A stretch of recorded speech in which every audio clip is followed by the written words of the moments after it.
Bonsoir, bonsoir, bonsoir, Bandeko, bonsoir. Il y a Edi Bolombo de international de peuple Mokozi. Bokoto, Bokoto, Tosoro Lamuke, Bandeko, bonsoir à vous.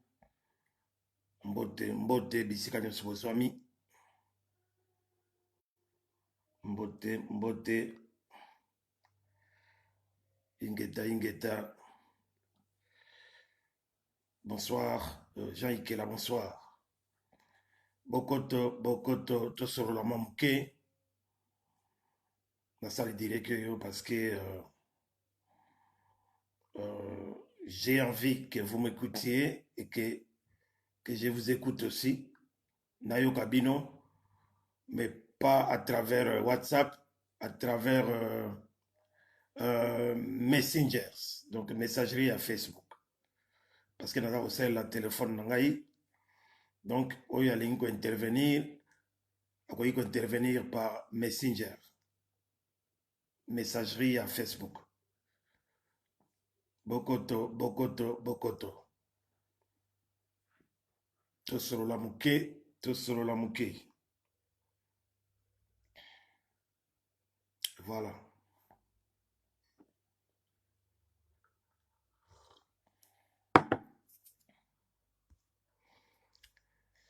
Bokoto, Bokoto, naza kozela mwa muke.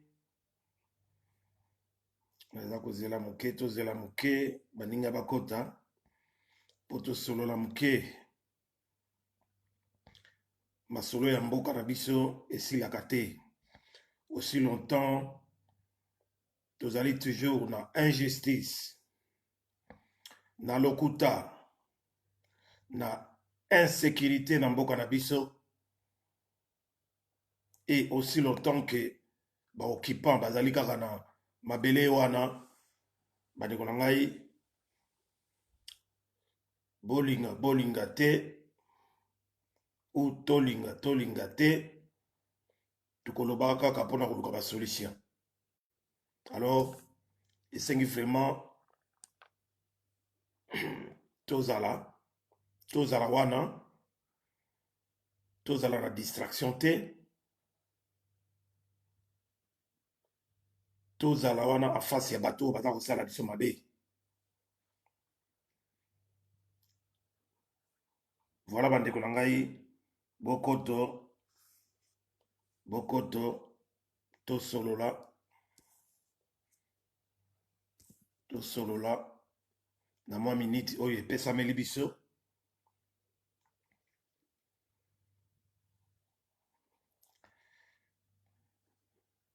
Losako na bato baza kolanda.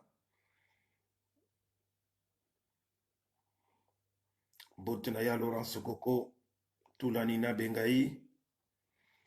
Bon anniversaire, Bokechi Wayambo. Bon anniversaire, Viviane Bolombo. Bon anniversaire, Nabaye Banso bazali kolanda biso awa na minute oyo. Oyo ezali mikolo na bango. Donc, esengo esika bozwami bipai nyonso. Jean-Louis Mundele Bangwandi, Mibaramo. Roger Bamokande, Mibaramo. Bofi de Charleroi, Losako Nayo. Bokoto, Bokoto, Bokoto.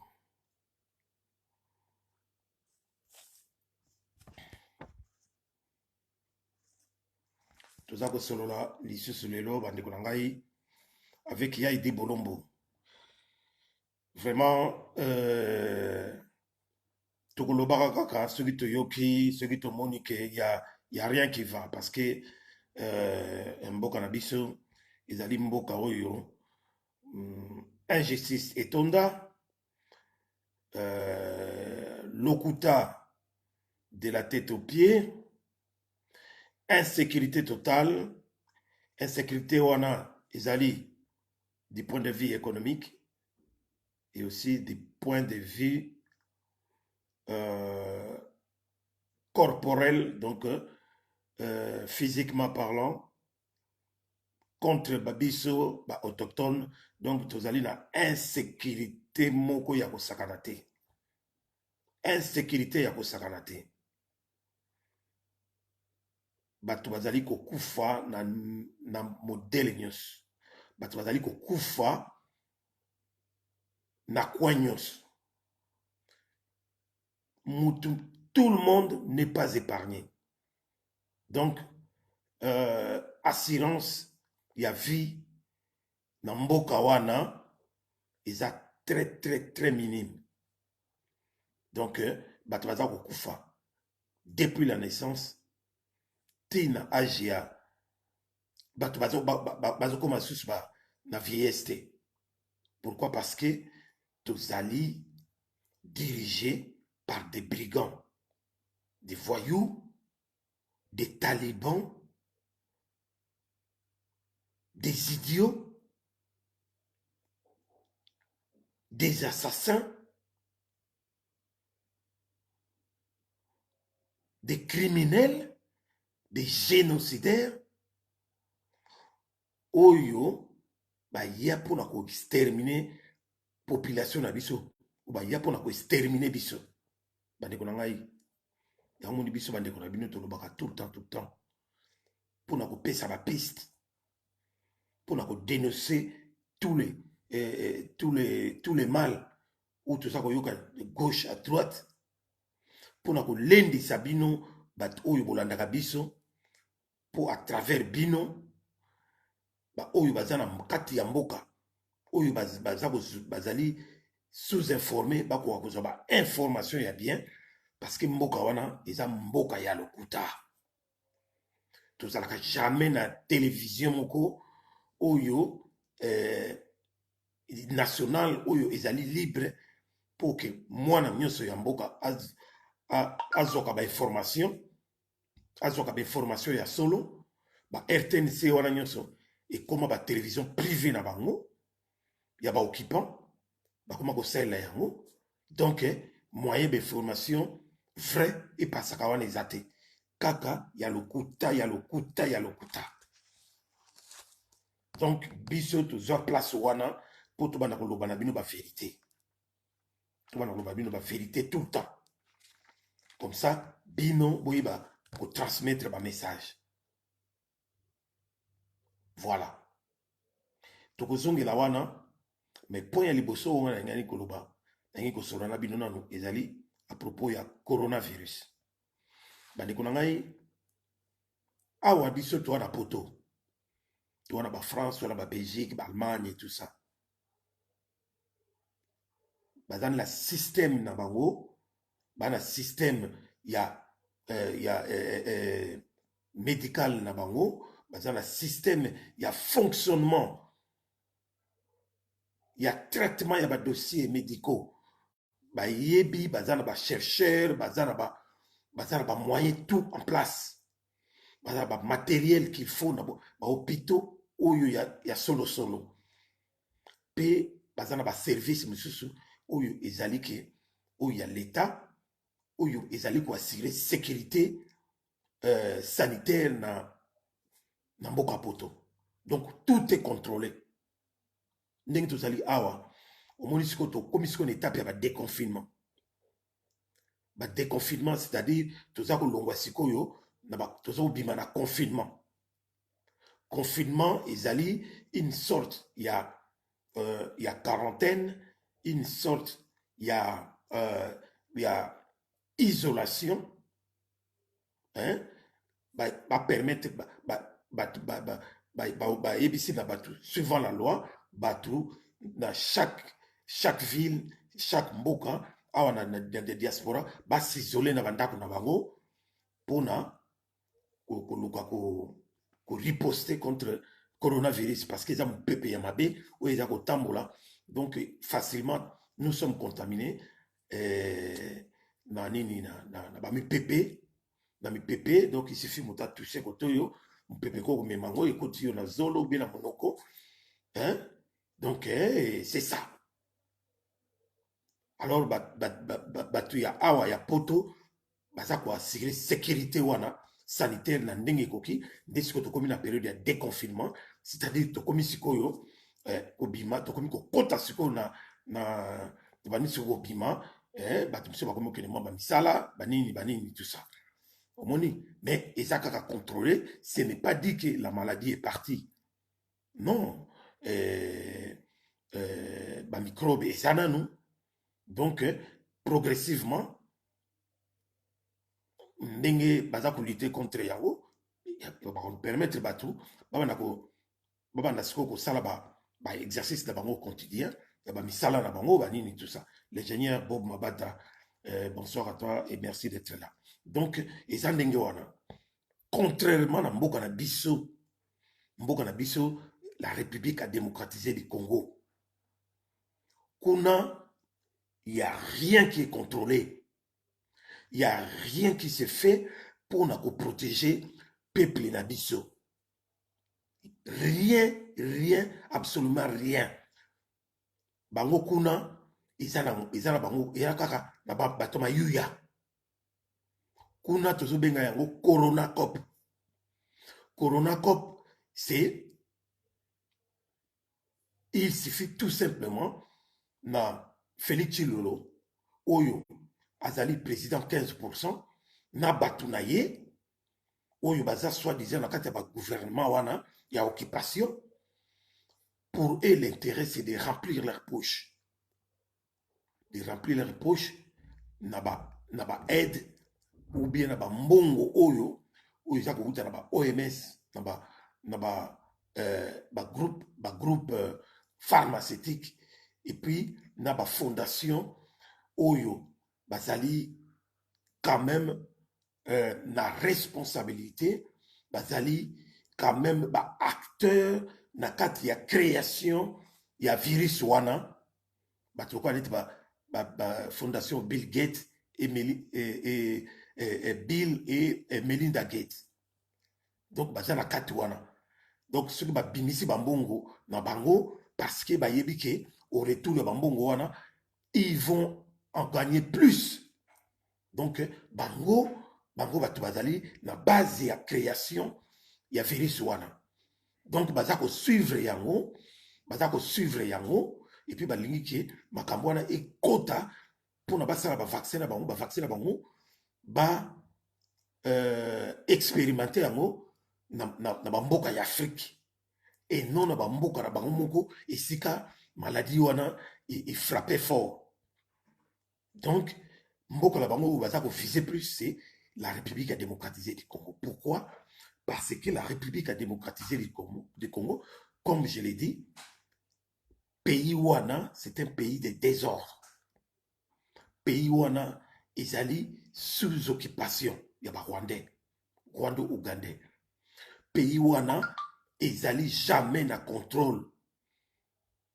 Pays wana, autochtones comme nous, tous allaient jamais na aucune responsabilité pour nous gérer Mboka. Animishima Mamani, bonsoir et merci d'être là. Donc, c'est ça.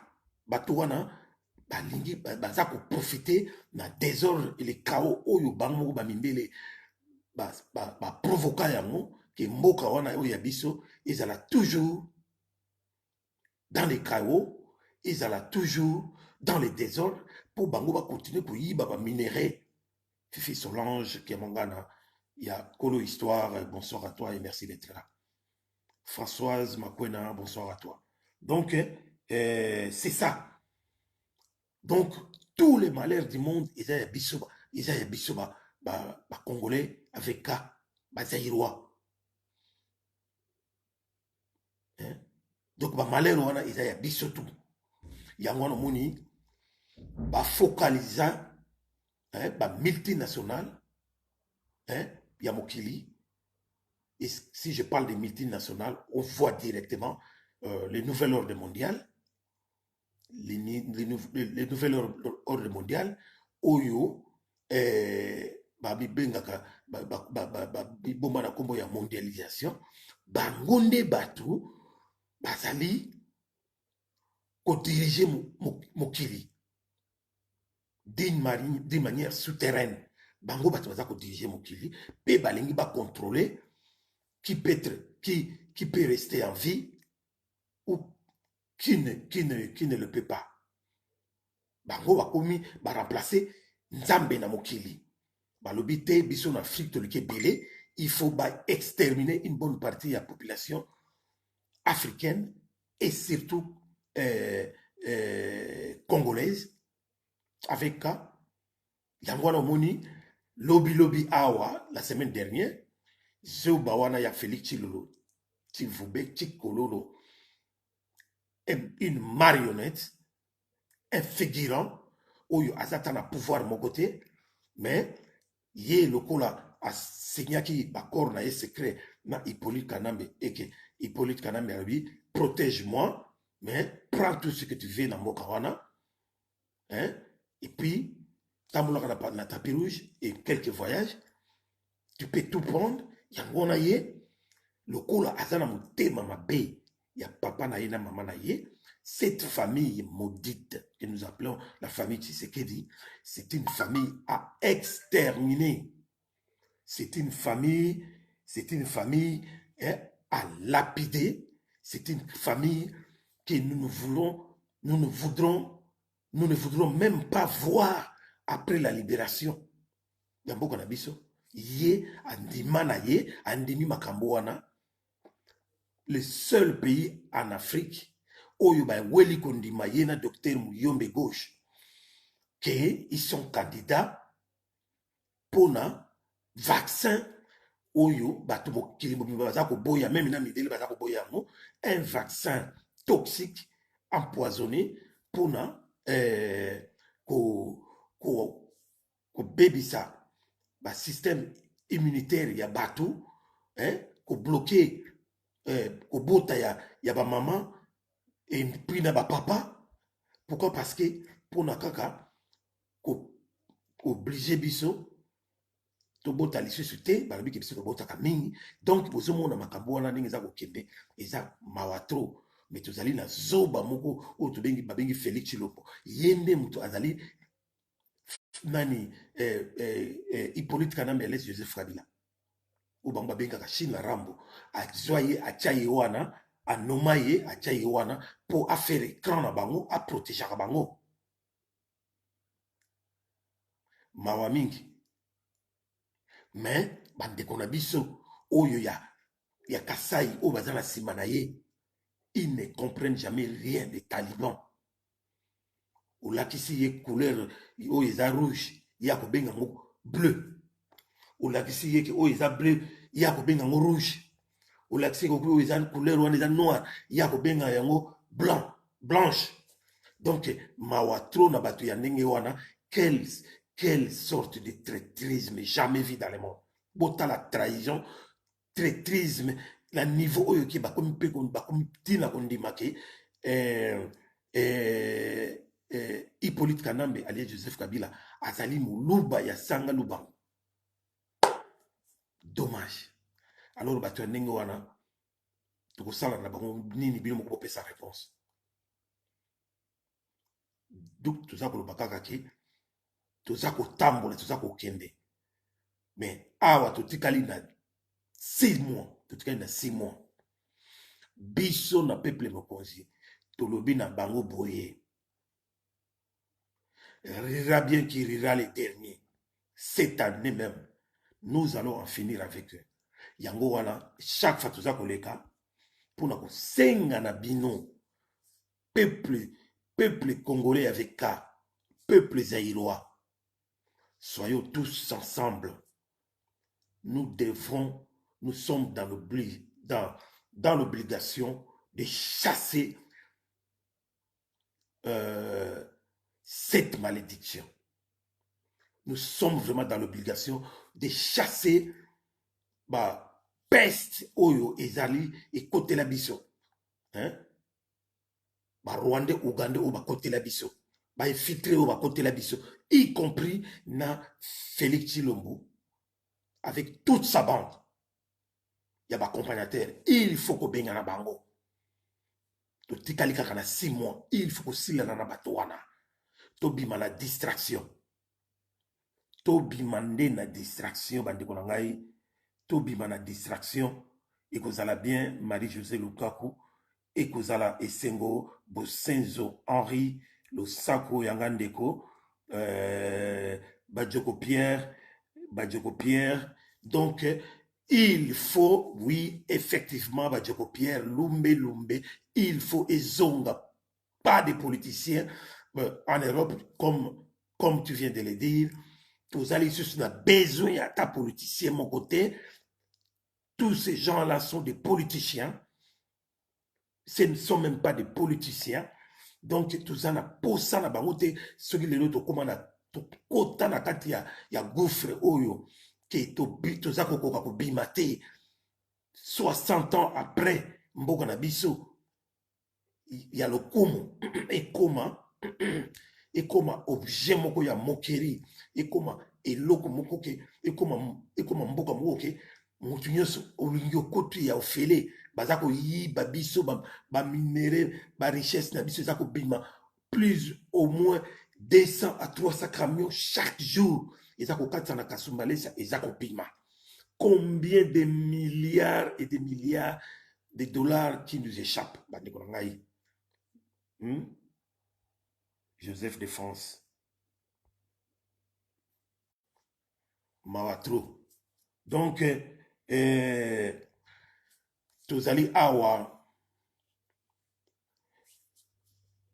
oui osali bien ndenge répondre Badjoko Pierre voilà bataliban baza ndenge wana mais nazako bloqué ye na bloqué ye c'est bon donc voilà c'est toujours lorsqu'on parle des choses sérieuses il y a toujours des gens comme ça qui viennent pour essayer de dire n'importe quoi ou de faire n'importe quoi. Voilà, bande Kolangaï. Donc, Toza ko perdre tellement, il y a trop. Il faut en finir avec ces gens-là dans les 6 mois qui nous restent. Donc, restons soudés, s'il vous plaît. Tobi mandi na ba distraction. Botala ba distraction. Bazali ko mema biso na mboka wana. Tozo bisa bande ko na biso ba oyo bana diaspora partout. Et dans la Bible comme ceci, on peut partager, dans la Bible comme ceci, on peut partager. Parce que, vous voyez bien, Bon, ton côté, on a deuxième point, il y a distraction. Mais, avant de banda deuxième point, on a distraction, mais quand on a le baquet, peuple zaïrois, bon dit ma vaccin. Atabaye ko pesa yo 5 000 francs congolais ou 10 000 francs congolais. Yo ko 10 000 francs congolais, au lia nango combien de jours? 1 jour, 2 jours, et sili. Mais, batubi yo tonga, batubi yo vaccin, et bomi système immunitaire na yo nyonso, et bébisi yo vie, otikali et loko pamba. Donc, boya bisa bandeko, à travers nanini ba réseaux sociaux, ba SMS, na ba moyen tout, ba WhatsApp, soki ba imo na bino bopanza sango bondi mate Félix azaka na intérêt basi bazwi bambongo plus de 137 millions bazwi bambongo na bango batie na ba poche mais po baboma bino bomoni azoki ne kosomba ba bibembe basoki ne kosomba ba bibembe ba 2000 soki ba 1000 soki 2000 dollars bazosomba bibembe bazali ko confiner bato bazali ko isoler bato na ba hôpitaux même na ba hôtel moko désaffecté kaka pona mbongo po ba justifier somme wana ya 138 millions de dollars oyo bazui ils s'en foutent de nous le peuple pona bango faut bazwa intérêt na bango donc na kawana ya corona ya on a ke corona au fait eza penza te tomonana no pardon mboka moko boyeke corona ezali bato bazobima na fenêtre mais baza même pas batia bango même pas barespirateur te babima na bafenêtre bazosenga biloko kolia bomona yango wapi awa tozovivre tomoni bato oyo bazali infecté na corona jamais babimaka na bafenêtre baya kosenga biloko kolia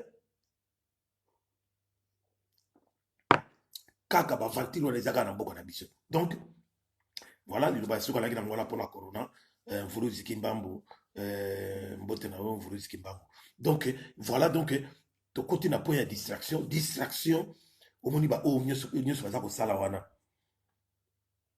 bakanga bakamere balakisa nani bakanga kamere bakanga nani comment il s'appelle Nemwanda Semi et tout ça nyonso wana baza ko créer ba distraction Nemwanda Semi azaki na ba droit na ye oyo abanayi ko senga mais esengaki te ke batindela ye un bataillon y a ba militaire ba police habillé en policier na ba tenue ya ba policier pour baya ko beta masasi lokwa na guerre. Donc nyonso wana kaka po bazwa bato basala ba diversion bato bakoma focaliser na makambo mosusu bakangi mwana Semi basali boye batiki wana bakenda tambo na Sénat kuna tambo imamba ale aki kosambusa mama mosusu na kati ya Sénat ekomi masolo dans l'entretemps makambo ya kamera ezali wana baza kolinga babungisa yango ou bien soki ndenge nini donc tout le temps baza kocréer biloko toza koyebisa bino bandeko na biso soki bolandi kaka nyonso wana botingama nde likambo ya corona vaccin ekota te basala mpe bavaccine mpe bato te. Et dans l'entretemps il faut kolandela Félix Tshilombo na bamoyibi na bango ndenge baza kosala il faut kobute bango dehors. Il faut que bouter Félix dehors. Parce que la distraction, on a biso to lembiango. Tant que vous avez une distraction, vous voyez que lelo o tant que vous qui ma caméra, neti ya ba caméra ba nini, mais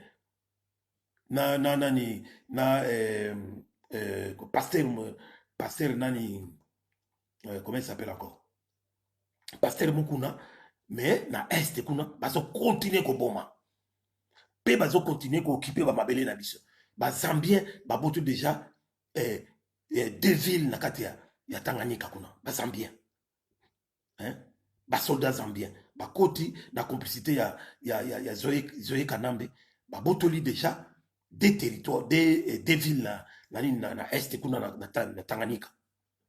Pendant que biso to l'exemple tango na nino kuna. Et puis boye ba ke Goma, ils allaient encercler depuis hier ou avant-hier par l'armée rwandaise. Sans oublier Bunia. Bunia, pareil, encerclé aussi. Armée ougandaise. Donc, vous avez makambo bazu basala mboka na biso. Makambo balinga basala na mabele.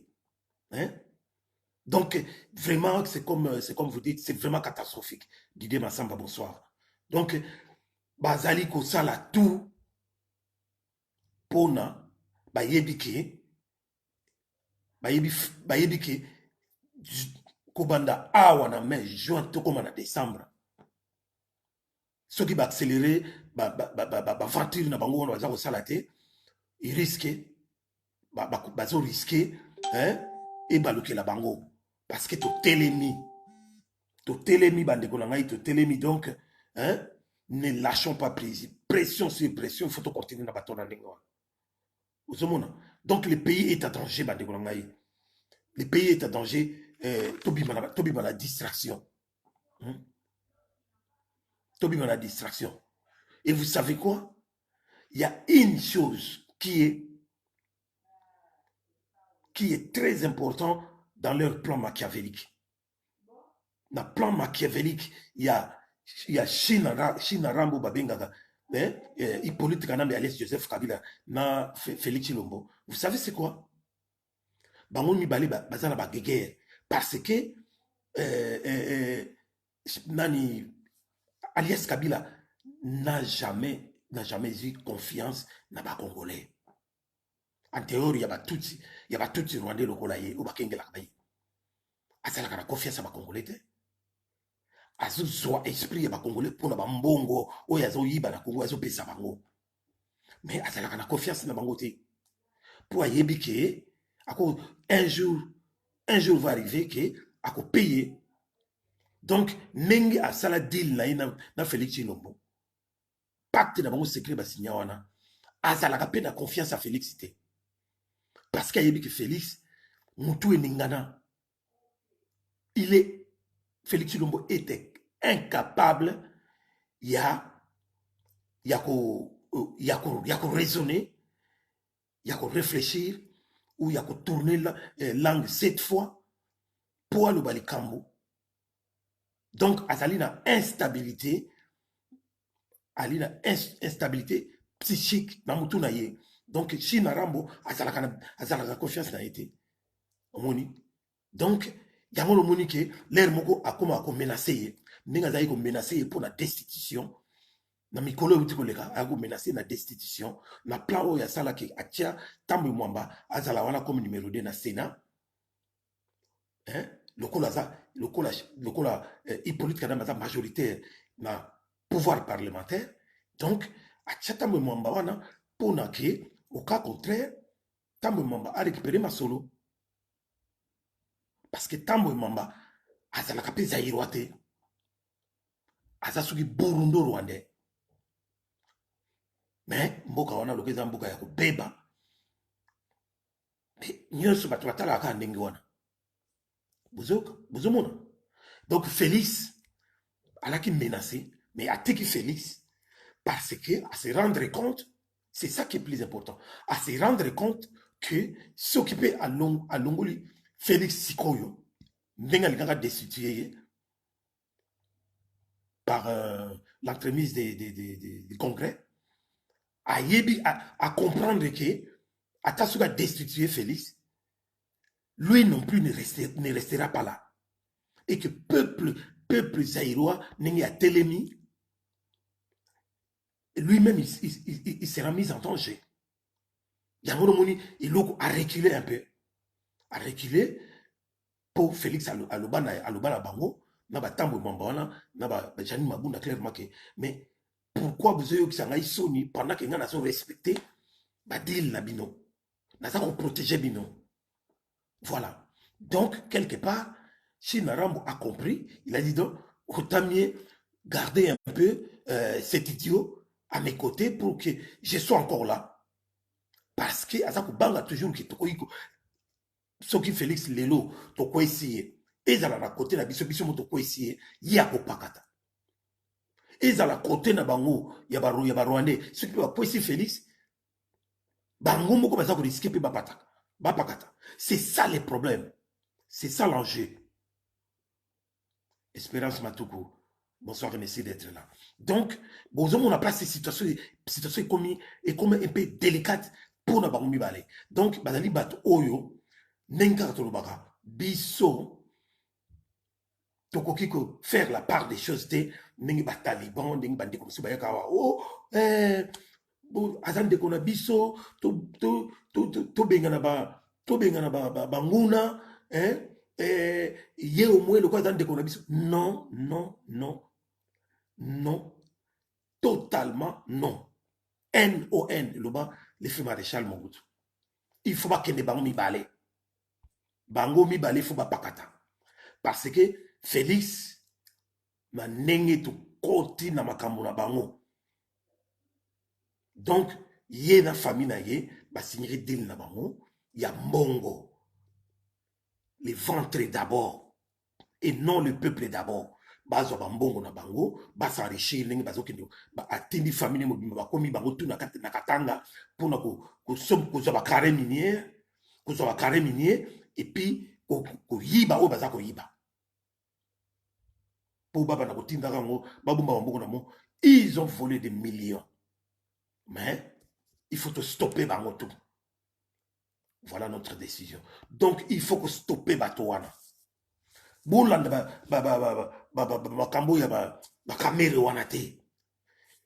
y a encore une chose. Tana ma vantir ma osala ya caméra.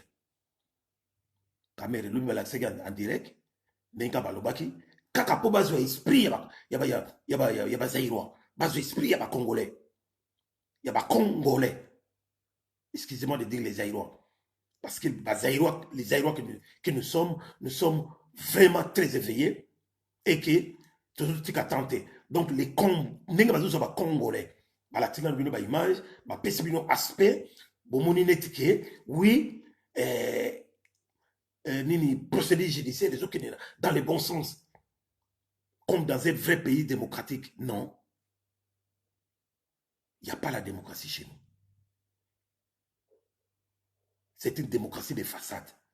Oyo, bah, Afdel Bayaki va s'infiltrer d'abord pour chasser le fait maréchal Mobutu, comme quoi qu'il y a un dictateur et qu'il y a la démocratie. Il y a un utiliser démocratie de façade.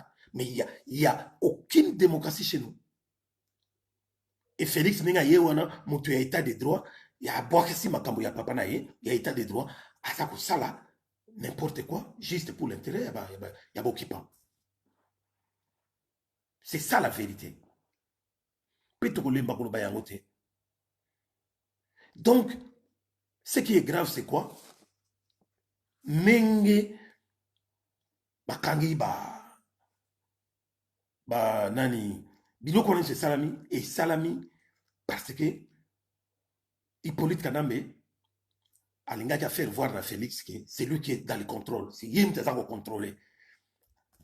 Alingaka laksana na Félix na alingaka laksana Félix et puis alaksape na Kamere que bakoma kiko bazo respecter sous makamuna été. Comment c'est possible que Kamere puisse aller jusqu'à permettre à la famille Chilombo, pour ne pas dire Tshisekedi, bakota bakende tik bakota na bilanga na ye, c'est-à-dire la Katanga, pour bakende ko exploiter ba minéraux, bakende ko ba carré minier ba tout ça. Donc biloko wana tout et ça là que Hippolyte Kanambe il était très fâché. Yangwana a tellement là qu'il faut à tout prix à faire fonctionner congrès ba destituer Félix Chilombo.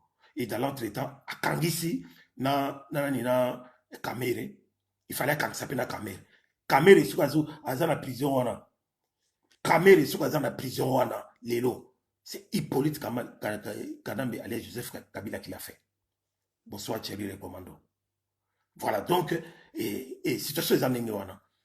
Donc Sikoyo, le fait qu'il s'est rendu compte que malgré à Kangisi Kamere, mais et que moyen à Longola peut Félix Chilolo tout de suite parce que Yemo va craindre aussi pour sa vie, pour Ayebi nano de quelle façon peuple a quoi agir. Mais moyen basta la marche en arrière. Bon bango bana bango bavantirie. N'engana lo bakake moyen à ça la marche en arrière parce qu'il y a ça Kangisi Kamere et que et comme situation moko public ba tout ba yebi yango. C'est-à-dire, mais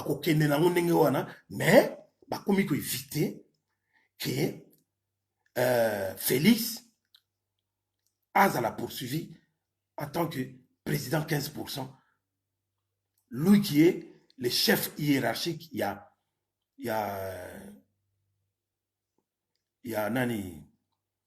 Kamere. Parce que Kamere est déjà les bandeliers, il y a procès, il y a combien déjà pour le bas? qu'il n'était pas seul, à Tanguy, que oui, hiérarchie, ezali que Azana Mkonzili Koloraye, et dans l'entretemps, ils sont au nombre de 9, hein, donc au nombre de 9, Oyo Bazala qui va superviser ya Makamboa.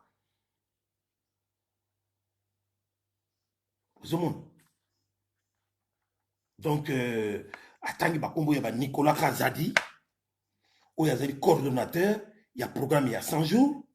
Hein? Bon, donc, à Tanguy, Batumsus, où il y a des salariés bangoana, donc, il y a chargé, il y a d'import et export, il y a bureau, il y a présidence de la République. Donc, Bazali ou moi Batebele, Oyo, Bazali ko tia ba signature na bango, Bazali ko exécuter, Bazali mebele. En dehors, il y a chef Félix Chilombo. Donc, aux hommes qui ont la piste, il faut balander la routine à l'école. Mais, qu'est-ce qui se passe?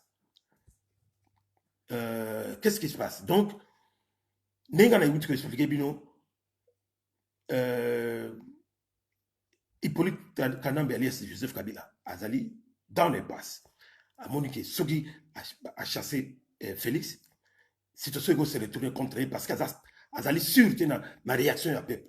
Donc, ce qu'on va faire, quoi, comme quoi, soit, la possibilité pour ba bimisa caméra, ba bimisa la liberté provisoire, mais la charge est tellement lourde, la charge est tellement lourde que si koyo, ba sali nengeni, pour bon monde que justice wana, ils allaient inféodé totalement, que injustice n'est pas la rambo na biso, mais justice est la kate, justice wana, ils allaient justice ya Hippolyte Kanambe alias Joseph Kabila. Hein?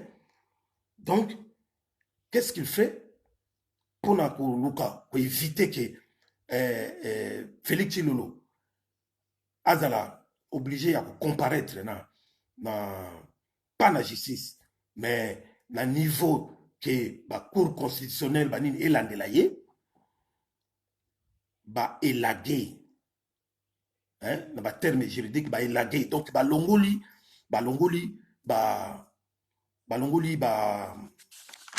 comment est-ce qu'on appelle ça? Attends, je vais voir ça. Oui. Balongoli l'élément est belé dans le dossier. Balongoli l'élément est belé dans le dossier juridique. Oyo, pour l'intérêt, il y a Félix Chilombo et sa famille. Balongoli yango. Justice est élaguée yango. Donc, des dossiers 100 jours, la vérité doit être circulée. Selon plusieurs sources, dans le procès Kamere, on a écarté tous les dossiers en rapport avec les 100 jours qui devraient aussi toucher Félix et sa famille. La justice a donc sélectionné des dossiers où ils ne sont pas impliqués directement. Est-ce que c'est ça la vraie justice?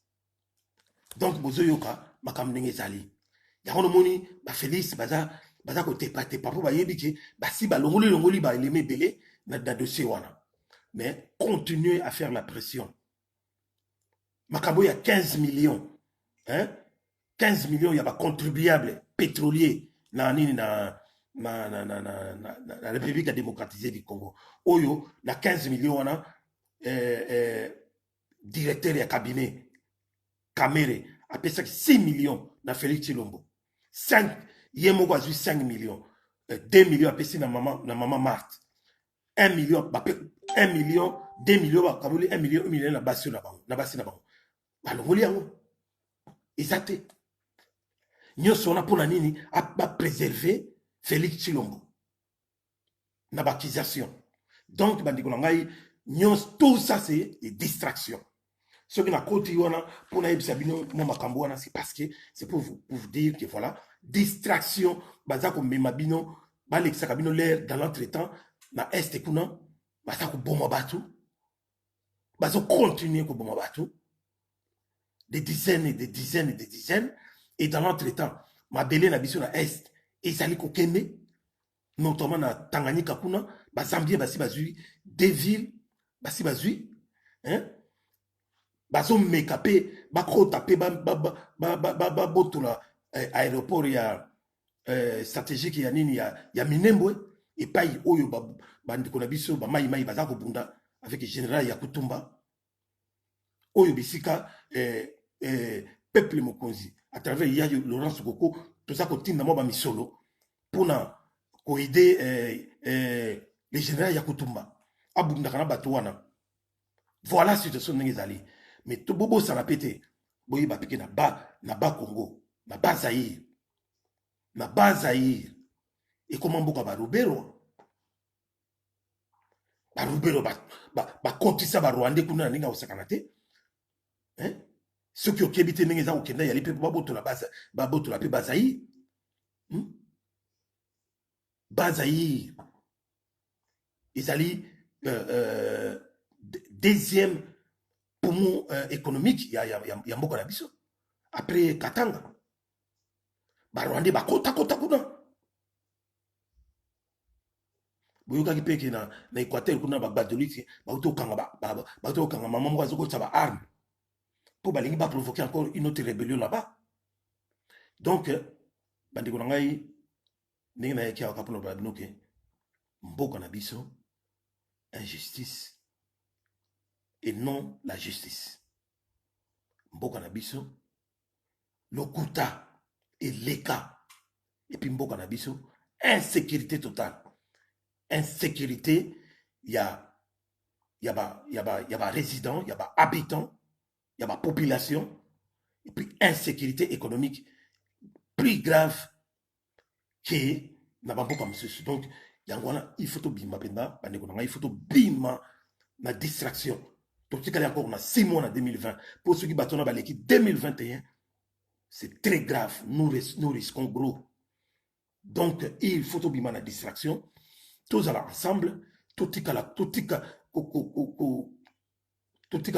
tirer des balles dans nos pieds. Ce n'est plus le moment en tout cas. Biso tolingi ko se distraire te, tolingi di n'importe quoi te bandeko na ngai. To bundela ne mabele, to bundela mboka. C'est très très important. Ya oli kamona ko loba awa donc automatiquement à côté de troisième point et ça les kaka ndenge naza ko mobiliser awa en tout cas bandeko na ngai eza blague te pour ce makambu tout ozomona makambu tout oyo bandeko Chibili ya Félix Tshilombo na accompagnateur ya FCC tout ça baza ko salela ba occupant wana baza ko salela ba rwandais au détriment du peuple zaïrois que nous sommes, au détriment il y a pays nabiso mais ba baza ko souvenir pays extérieurs, ba pays étrangers. Vous vous rendez compte surtout ça les comparaisons salaire tala ningi parlement ba botola biso parlement et comment y a ba bonobo na ba chimpanzé oyo ngana bengaka plus de 500 personnes bazana ba parlement wana mais ba fotaka jamais ba loi pour l'intérêt du pays et pour l'intérêt du peuple congolais. Ba fotaka ba loi moko contre ba intérêt à peuple. Vous imaginez ba biloko ya ningi wana jamais vu dans le monde entier. Un parlement qui permet de voter des lois juste pour l'intérêt des étrangers. Constitution d'Abisso, ils appellent constitution taillée sur mesure pour les étrangers. Salaire, Batouana Bazaba vota. Salaire d'un ancien président. Tout comparé à Moussigo. La France. Salaire d'un ancien président. Ils ont dépassé 16 000 dollars. 16 à 17 000 dollars.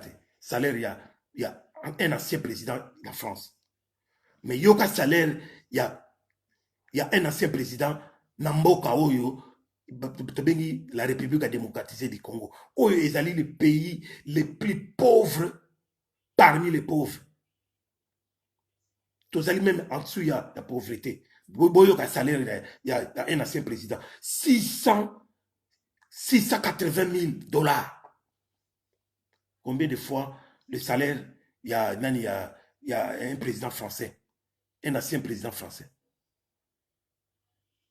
Ils ont mamaming. Surtout comparé aux Américains, les États-Unis. Tant ancien président, il y a la République démocratisée du Congo, plus de 670 à 680 000 dollars. Tous les anciens présidents des États-Unis, je dis bien tous les anciens présidents des États-Unis réunis, au sens de salaire, ils ont les cas 400 000 dollars. Mais Hippolyte Kanandele Joseph Kabila a ça 680 000 dollars. Et dans la République démocratisée du Congo, ils trouvent ça normal. Tout ce qui est anormal à l'extérieur, on a pas poteau partout en Afrique, mais chez nous là-bas, Et c'est normal. Un pays qui tourne dans le sens contraire du monde. Mawa mingi bandeko na ngai. Donc, yango wana bozomona kibiloka ndenge wana ndenge nini peuple azana tozala na sécurité économique ndenge nini bamama bapapa balela te bamama baza kolela baza koloba sikoyo batutu bakomi claire baloba mais bana baza kokufa na banzela bashege koma bakoma ebele te bashege ezalaki une certaine catégorie ya bato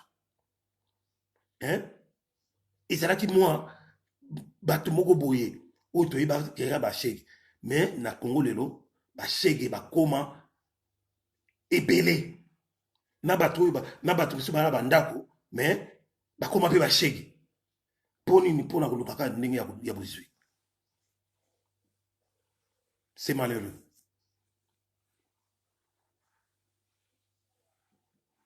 C'est malheureux bandeko na ngai. Donc voilà en quelques mots makambo na yeki mpona solola bino lelo nayebisa bino lelo. Donc tobima na badistraction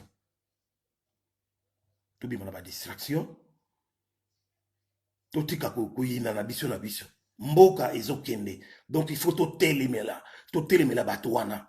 Félix Tshilombo aya mpona biso te. Félix Tshilombo aya mpona koboma mboka wana mpe abomi yango encore plus koleka même kutu na moto ya nome ye pour l'intérêt ya moto ya nome ye. Bato bazokufa na nzala. Oui mama Espérance, bato bakufa na nzala, mais tango biso tolobaka peuple ya ndenge nini, c'est ça eloko tolobaka ndenge wana ezalaka teke po tolobela peuple ndenge nini, mais mpona tobooster peuple wana ke il est temps, l'heure est grave, l'heure a sonné, il faut se mettre debout. Mais bokondima bapasi tina niveau nini Jomo Biala, bokondima bapasi tina niveau nini Jomo Biala. Il faut que téléma, il faut tout faire, il faut tout faire pour déboulonner Tshilombo.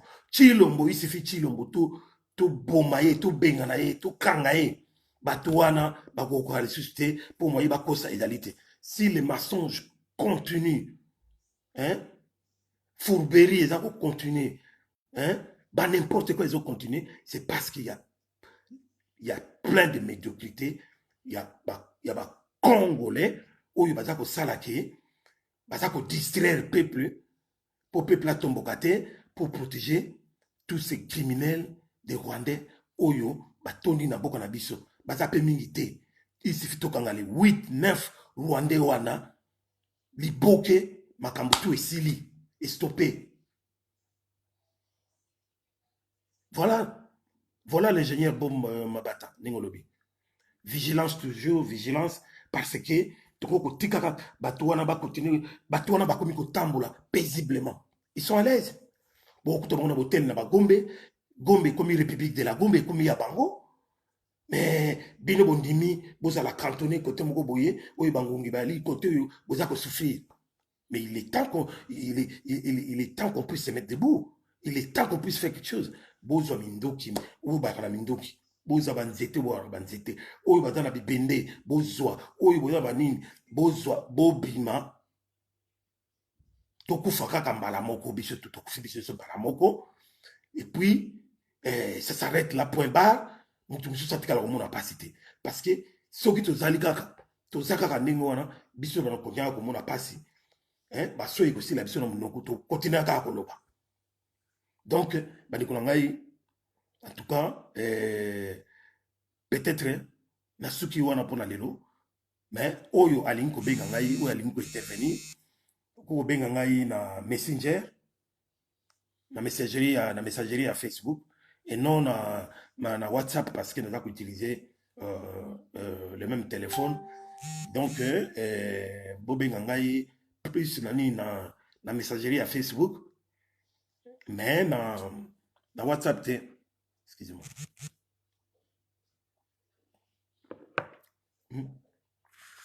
Donc tous à la ensemble tous ensemble, ils ont été dans mon côté, tout bois kanaka pique, tout ça, ce n'est plus vraiment le moment.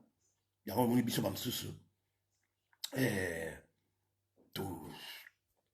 tolinga koloba loba te, tolingi kaka ke, tobundela mabele na biso Zaïre.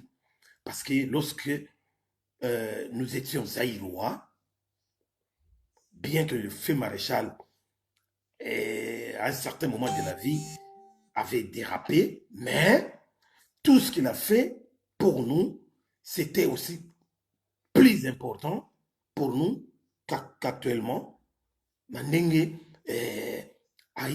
est arrivé à réunir tout le monde sous l'unité nationale. Il y a un biso tout défendaka. Tout ça, biso na peuple mokonzi. Tout ça, comme idéologie, unité nationale. Et puis vision na biso, il y a peuple mokonzi. Hein? Ils allaient libération totale du Zaïre, du peuple zaïrois. Slogan na biso, yangoyo, hein? Ils allaient pouvoir au peuple, par le peuple et pour le peuple. Rien que pour le peuple. On a devise na biso. Ba slogan na biso yango. Tokozalaka na yango. Tina suka, il faut te libérer mboka wana, pe to zonga na yango.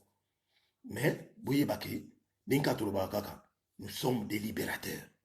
Pe libérateurs azali. Na mboka wana, moula oyo 2020, il faut te zonga mboka na biso. Et puis tolinga to zonga ngo, biso tout. Donc, mettons tous les mains dans la pâte, comme on dit. Biso tout tous ali boke, biso tout, donc on est tout droit vers la victoire. C'est très très important. C'est très très important. Donc, Bolanda Kambo Batako Salaka Wanate, ils savent ce qu'ils font. Il y a des procès, il y a des arrestations, hein? Il y a des tamboui mamba, ce qui Bazako Tikalaka Mitakana Bango et Talibis. Oui, maman Espérance Matoukou. Batubazo Landayo, Mokil Mobimba. Panza Poke, Tozo Kayo. Merci Ndeko Nangai. Merci pour l'intervention Kitoko. Pour ndenge ozosala nyonso pour na kofungola peuple na biso misu. Pour na kotelemisa peuple vraiment ka bakoko ba protéger. Merci beaucoup. Makambo nyonso oyo outi koyebisa biso. Na nyonso oyo tozomona eza koleka oyo biso moko tozomona ezoleka lelo nasololi na parmi bato balandaka ngai nasololi na famille moko na Kinshasa soki moyen ezali peut-être bakoleka na émission mpo bango moko batémoigner bato bayoka ngo te nasololi na famille wana na Kinshasa bazodénonce makambo ezosalema na Kinshasa lelo mutu abeli na ye maladie normal lokola bato babelaka mbala moko bato comprendre te est-ce que Félix atie batraître na baquartier afuti bato contrôler mouvement ya bato ou comment comprendre yango te mwana asalaki fièvre comme d'habitude mwana moko ya moke ya moins de 5 ans mwana asalaki fièvre comme d'habitude ndenge bana basalaka bafièvre. Et du coup, maman n'a à comprendre que camion ya la police eye na ambulance na bango ya lokuta bazo utiliser wana eye kozwa mwana wana. Maintenant maman lokola zalaki ye moko moyen à se défendre na likambo wana ezalaki te au meki ko wela mwana a récupérer mwana na ye esimbaki te puisque azalaki ye moko. Et puis la police botoli mwana na makasi maman a piqué crise la police bazui mwana bakena ye soi-disant azana coronavirus ma camarade mena ya maman bato a quartier tant bamoni événement wana bandi koganga kolela kobelela police et tout maman ya mwana entre temps a piqué crise atombolaki pe maman ya mwana bamemi na dispensaire chance na ye esali ke ba camarade balandaki esika bamemaki mwana wana basali mwa désordre esali ke barécupere mwana wana baye kozonga na ye mpo bamema ye mena na dispensaire mosusu. Alors problème ezokoleka na minute oyo, donc ekomi soki moto azobela bazozwa ye ndenge wana, epuis soki moto akufi bazopesaka bato soit 2000, bazotala niveau ya famille, soit bapesi bino 2000, soit 3000, misusu mpe na mosusu bapesi bino 500, bosinye mikanda bondima ke motu na bino akufi na coronavirus. Bato bazosala yango vi ya manque ya mbongo na mboka ya kokunda motu na bango. En tout cas, ba témoignage eza ke bato ebele bazosala yango, e bato mosusu oyo bazozala mwa prudent bazoboya yango. Mais likambo yango eza koévolue kaka, alors bayebi te suka nango ekozala nini. Maintenant motuna na nga eza boye ndeko na nga, na niveau ya mboka na biso eza wana, niveau mboka na biso makambo ezokendele, tozomona ke solution mosusu ekozala te sans que biso bacongolais totelema to récupérer mboka na biso na makasi. Mais kotala mena na biso oyo toza libanda na baye baza na kati ya mboka, kotala mena niveau ya séparation oyo eza koévolue na kati na biso, abanzi na kati ya komba awa bino bakombata yo moko oza liboso ya ba Facebook ozokolanda ba guerre oyo eza koleka entre bino na bino, okende na mboka ndenge moko déjà tokabwana ba église ekabola biso, ba politique bakabola biso, oyo kuna aza moto afayulu, oyo kuna aza moto ambemba, oyo kuna aza moto ya. Maintenant lelo biso pe oyo tozali moins espoir to moins force ya bandeko na biso bazo ko souffrir na mboka, biso pe awa na kati ya diaspora okabwana moko incroyable, ba guerre entre biso. Oza sûr que na niveau toza kokendele si tokoma 2023 tokokoka ko récupérer mboka wana, parce que seule solution toza nango eza ya ko récupérer mboka na biso na maboko na biso. Maintenant na kokabwana o toza ko continuer ka kokabwana, okanisi ke tokoki ko récupérer mboka wana, motuna na ngai yango. Oui, merci Maman Espérance ya Motoko. Donc, nalandi yo, bon, na répondre liboso na question oya liboso. Ezali ke mama wana oyo ndenge lobi mwana na ye ya bela ki fièvre baye ko boto na ye. Na utayi koloba yango tout à l'heure. Makambo oyo Félix Tshilombo azali ko sala na bato na ye, c'est de la pire mafia. C'est de la pire mafia. Donc, bazana bango bavantirier. Balie mbongo, ya OMS, balie mbongo, ya ba groupe pharmaceutique privé, balie mbongo, ya ba fondation, hein, Bill et Melinda Gates, ba mbongo wana, eza kwa vaciner ba 130 à 140 millions de dollars, oyo bango balie. Yango wana pour justifier tout ça, bazali obligé ya ko présenter na batu na bango, batu wana ba mafieux internationaux, hein, ba multinational oyo ba bimisi mbongo bazali na base ya création ya vaccin oyo balingi baya ko tuba yango na peuple congolais. Il faut pas justifier yango na nombre ya ba mort, ya ba victime, ba décédé, bato ba kufa. Il faut pas justifier yango parce que but objectif o ezali na ba multinational wana, c'est de contrôler la population mondiale, notamment la population africaine et plus précisément la population congolaise. Biso mboka na biso comme mboka ya expérimentation ya ba vaccin. Donc nenga na lobaki ne bandeli peuple zaïrois ou peuple congolais avaka na mboka na biso, ouvrez les yeux, botala kaka na musika te, plus boza kotala na musika na ba quartier na ba commune, plus boza kotala na musika vous laissez agir la police, il y a Félix Chilombo, beaucoup mona, babana ko zoka binoko ka moko ndenge wana. Nanko, po ndenge bakangi mwana, bakamati mwana wana, fillette wana, oya belaki, maman wana soka abana yi ko kanga bana ya boya, po ayeba ki alaki déjà informé. Mais à kamo ndenge ba yi ko kamata mwana na makasi, bakena ye. Ndenge bakena ye wana, esili. Mwana wana ko zonga esuste. Akoma ibembe. Ibembe po ba comptabiliser ye parmi ba mort parce que na ibembe moko bang bazo gagner plus ou moins 50 000 euros. Voilà, plus ou moins 50 000 dollars na ibembe moko. Donc voilà la réponse na ko lo bayango na peuple faut botelema. Et puis na ndenge ya ke toka ngula mboka wana pour na répondre na deuxième sous-question, il s'allie que c'est regrettable. Personnellement, c'est regrettable. Et puis, ils allaient les loter. Depuis, moi, personnellement, la ligne de division. Parce que si nous continuons à parler sur la division, il y a nakati ya combat, toujours décourager plusieurs personnes. Parce que touta na ndenge touti na bitumbo ya Paris ndenge sangwe panzani mokili mobimba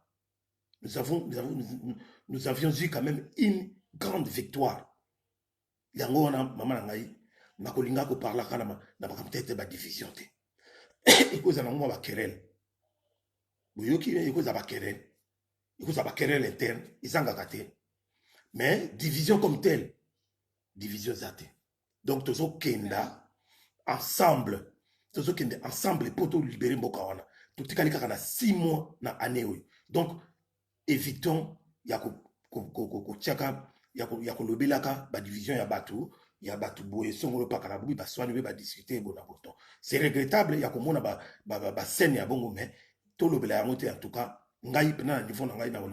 merci beaucoup, Maman Espérance.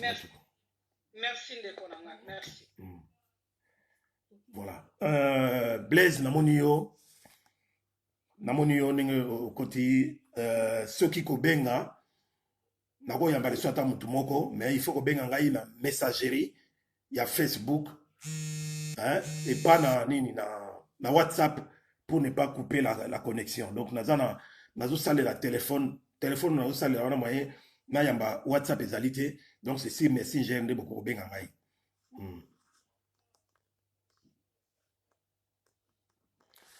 Voilà. On a une question Adolphe Yalewango. Bokanisi nini pona ko libérer Mboka. Mboka butikela bino. Butikela biso ou butikela biso Mboka. OK. Mais je pense que mais c'est Adolphe ce qui Mboka wana ezali ayote. En tout cas, je suis désolé. Mboka wana ezali ya biso nyonso, mais yo ce qui yo milongoli ici, là vraiment je regrette. Mboka wana ezali ya biso tout, donc faut bundela yango dans l'ensemble, hein, tout le kabama makoki et surtout qu'on mobiliser bateau baza sur le terrain pour na libérer Mboka wana. Voilà donc on a beaucoup le banayo ya mwana na moni na commentaire na yo. Voilà pour avant tout ce qui ça parce que tout comme vraiment presque à la fin. Donc